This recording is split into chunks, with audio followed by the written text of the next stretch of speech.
इहाँ राज हमार चलल बाया हमारे ही चली। ढेर अइले गइले गुंडा माफिया कटने बाहुबली, केहू के बस के चीज नइखे। इहाँ राज हमार चलल बाया हमारे ही चली।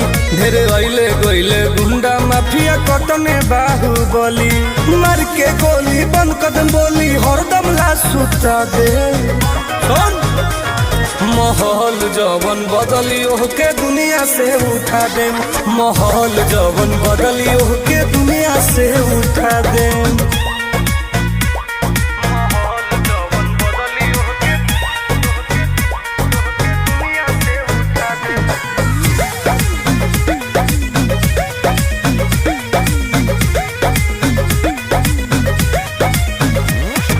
पुलिस प्रशासन सरकार बा